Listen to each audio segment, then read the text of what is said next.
How many people think you're pro at something? Yeah? I can guess what X's is. Who can guess what X is pro at? Basketball. Come on, guys. Raiden, do you have your hand raised on pro? You think you're pro at something? What do you think you're pro at? Acting? She's a good actor because we guessed that from the game earlier. Who else thinks they're pro at something? Yes. Sleeping.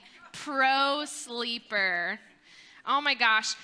What would you guys do if you were the smartest person alive? Like, not just straight A smart, but like you have a superpower type of smart. Quickly turn to your neighbor and tell them like one thing that if you were super smart, you would do. All right, bring it back together. Back up here, back up here, back up here. Shh. Anything interesting? No? Now you didn't have enough time to talk? Yes. Oh, you sleep in bed? Yes, Cole. Get money? Yeah. Kayla? Take over the world. President of the world. Kayla. Ah, I like it, I like it. Miss Jen? Cure cancer. See, come on, guys, sleep in bed. Cure cancer. I'm just kidding.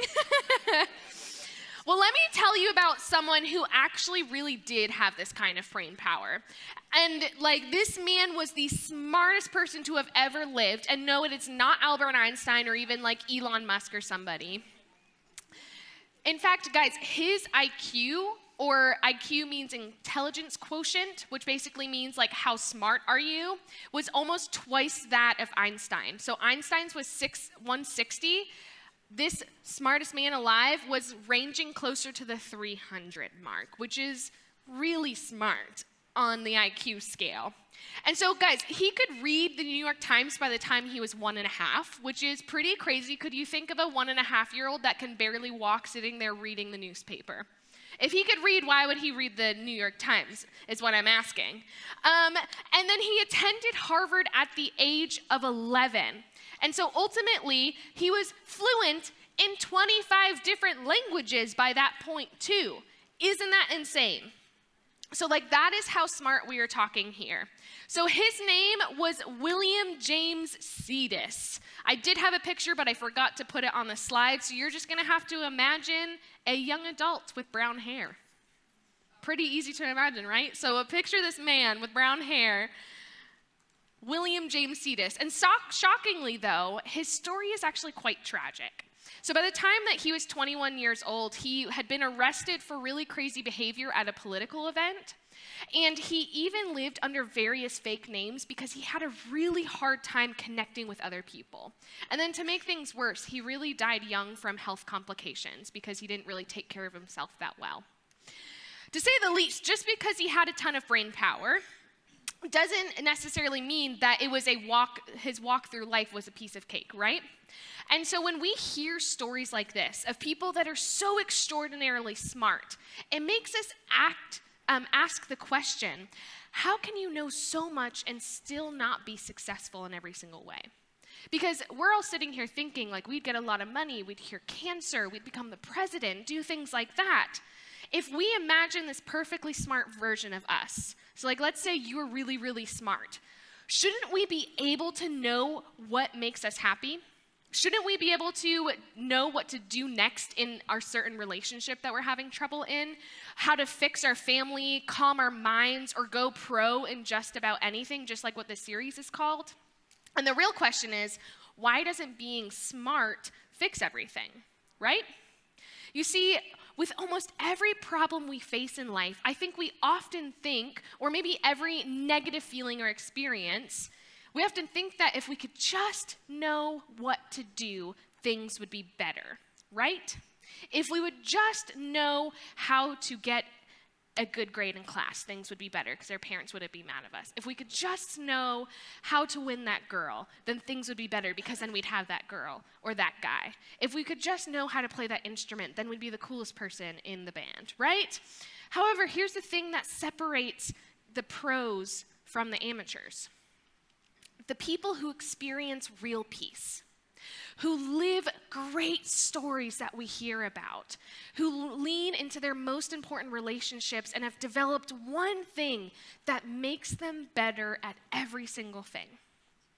And the funny thing is, this isn't some clickbait Instagram advertisement that I'm talking about here, like the 7 steps to get great abs, right?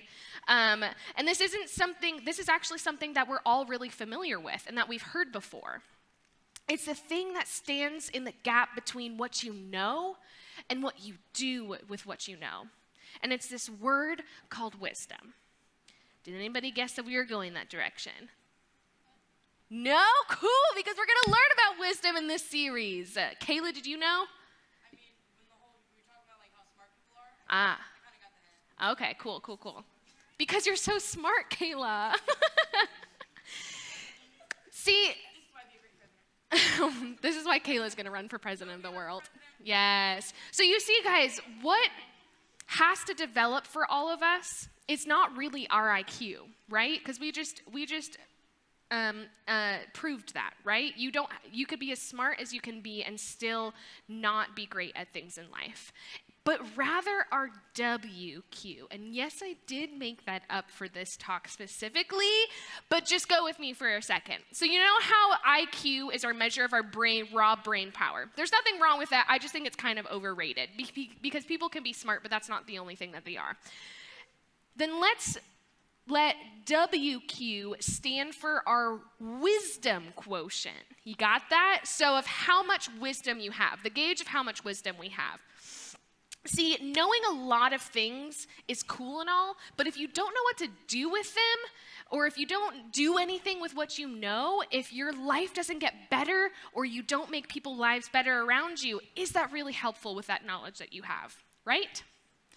So let's say this coin here represents on one side our IQ, so our intelligence, and then on the other side our WQ, which is our wisdom, right? So sometimes there are two sides. So I'll say an example here. So for example, let's say your friend is saying something really sarcastic or taking a light jab at you. So you might have plenty of IQ here on this side. And so you might have enough IQ to come up with a really clever, witty, and maybe even hurtful or sarcastic response back to them.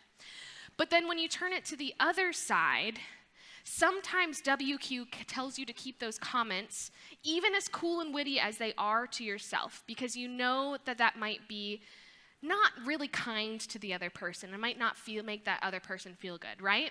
So can you guys see how it works, WQ versus IQ, and how WQ is usually kind of always better, right? So I think we could all name a few pros in any field that we can think of that were really talented, or maybe even really rich, or really smart, but their story hasn't turned out so great, right? They made a poor decision, they said some unkind words, or started to feel like they were better than everything else, so they really stopped trying and stopped putting in the work to stay pro in that field that they were in. And you know where the difference between IQ and WQ is often really on full display is on social media. Guys, you've seen plenty of people say some really complicated, maybe even smart things in some very unwise ways. So maybe there's some really smart people out there on Instagram that have used their knowledge for not wise things, right? Ways that hurt and belittle others or cause division in certain groups or subgroups. Ways that don't seem to be curious about learning or growing or hearing from the other person's side and being open to that. And that's actually pretty much the opposite of what wisdom is. And so I feel like we all know what wisdom is not, right? We could see it on social media every single day. But wisdom, on the other hand, knows that you don't know everything. So when you have wisdom, you know that you don't actually know everything. Wisdom is humble and eager to learn more. Wisdom is curious about the struggles of others and what it's like to be on the other side of you. It's self-controlled and is willing to give up short-term pleasures for the long-term satisfaction tomorrow. Wisdom is doing what's best for you and the people around you. So that's a good definition. If you aren't sure what wisdom is, it is doing what's best for you and the people around you as well. So not just for yourself. And so here's what's really amazing about our WQ, our wisdom quotient. We can all grow it in ourselves. Every single one of us. In fact, you have to if you ever want to grow and move forward in life as well. And it's pretty much unlimited. So you could get as much wisdom quotient as you want. It doesn't stop at a 300 range like intelligent IQ does. So people aren't born with the ability to be humble and teachable. It's a choice for them to learn how to be humble and teachable. Which brings us to tonight. So if there's a chance that wisdom really is the thing that can make us better at everything, wouldn't it be really great if we had direct access to like one of the wisest people in the world? That's not even Jesus. Jesus was really wise, but there's also somebody in the Bible that we can hear from that is known to be almost the wisest person in the world. A lot of people say that. So we learn from the authors of the Bible that this man named Solomon was one of the wisest people to ever have lived. And not only that, but he intentionally recorded his most important observations in a couple different books, but especially in this one book called Proverbs. Can everybody say Proverbs? And what is in this book? Wisdom. So, okay, what is the book? What is in it? Now you know the book of Proverbs. There you go. So it's important to note that Solomon was actually an incredibly successful person too. So he was one of the wealthiest kings to have ever lived, like in any nation basically. And so in fact, his wealth back in the day would probably equal to about $2 trillion in today's standards. So like that's a lot of money we're talking about here. So in short, anything that he wanted to do was his. He could do anything that he wanted to do because of his wealth and everything. But in Proverbs, we get to learn from someone who is wise and whose wisdom led to having a lot of success in life. Because that's what we want, right? We want to be successful in life. We want to have a lot of money. We want to have a lot of friends. We want to do a lot of things. And in his story, it's far more complex than that, but it's a great place to start as we understand where we're learning from. The best part of what he wrote is that Solomon tells us exactly how we can get this wisdom and where we can start. So where does this wisdom start? The starting point of where our story goes from amateur to pro, and it's in this scripture right here. So it says, the fear of the Lord is the beginning of knowledge, but fools despise wisdom and instruction. So we're going to read that one more time, and then we're going to explain a couple of things. So it says, the fear of the Lord is the beginning of knowledge, but fools despise wisdom and instruction. So before we get too much further, and you start imagining and going down the road of thinking of an angry God in the clouds, perhaps with arms folded in a deep scowl with like lightning bolts coming down that he's mad at you, let's talk and pause and let's talk about this word fear right here. So fearing God just means to be in awe or amazed by God. So that's what fearing God means. It's to honor and respect God, to be so blown away by God's awesomeness and greatness and power and depth of love for you that you have the overwhelming experience of God's presence, and it makes you want to keep yourself in check. So that's what fearing God really means. And so when you respect and honor or fear God, your trust in God grows. So that's one of the really cool parts about this, because this mental, emotional, and spiritual shift into fearing God, to be in awe of God, of wanting to keep yourself in check, think about it, it changes everything. Because if you are prideful or you don't care about wisdom at all, when wisdom comes your way, do you think you'd be able to recognize it? Do you think you would know what wisdom even is if it hit you in the face? Probably not, right? The beginning of wisdom takes being humble enough and aware enough to first acknowledge that you don't know everything. That is one of the first steps of wisdom, is to say, I don't know it all, and I'm probably not going to know it all. It's that you don't know everything, that maybe your gut instinct isn't always right. You know how people teach you to trust your gut instincts? Most of the time it's right, but wisdom is recognizing that sometimes your gut instinct might not actually be right because it's telling you something that's not the truth. And that your feelings may sometimes lead you astray. that you need help and guidance from the one who loves you and created you.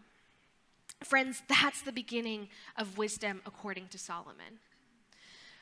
It's the start of the journey to pro in the most important areas of your life. And guys, when I say pro, I'm not talking about basketball or soccer or even getting a lot of money. I'm talking about relationships. Your relationships with each other, your relationships with God, which is probably the most important things in your life, because that is the wealth of what brings happiness in your life, is your relationship with God and those around you. Now, here's the thing. Wisdom is all about perspective, and perspective is gained over time, right? So that's why we oftentimes think that we might picture someone older when we think of wisdom. Because when I think of wisdom, I think of somebody as one of our small group leaders, right? They're a little bit older than me. You're welcome. I said only a little bit older. And so I think they're way more wise than I am because they've had a lot more experience. We could go through life experiencing all sorts of things, but gaining wisdom from those experiences takes intentionality and a lot of work, right? So it's not just more experiences that make you wiser. We could experience so many things, but it's evaluated experiences. So it's really being curious about why you did what you did and how you can move on and learn from that, right? And how you could do it differently next time, because you're not always going to get it right. It's realizing that wisdom is really the only thing that could actually make you better at everything, right? There are a couple of steps that we can take in this connection to what we're really talking about today. So even if you're still deciding whether or not you believe in God, I still think there are a lot of really cool people, someone wise out there that we could learn from, that we can figure out and get help to know what to do next with what we actually know, right? Often these people are at least maybe one stage ahead of you. They've been where you want to go, and you can learn from either their successes or even their mistakes too, because sometimes you can learn even more from your mistakes than you can with your successes. They seem pro in some area of life that you desire to grow in, right? So this doesn't mean that they're better or even smarter than us. It just means that they've been around the block and maybe they have a little bit more wisdom. So for example, let's say a couple of things. So maybe for my middle schoolers, it's a high schooler who can give some perspective on what matters most in high school.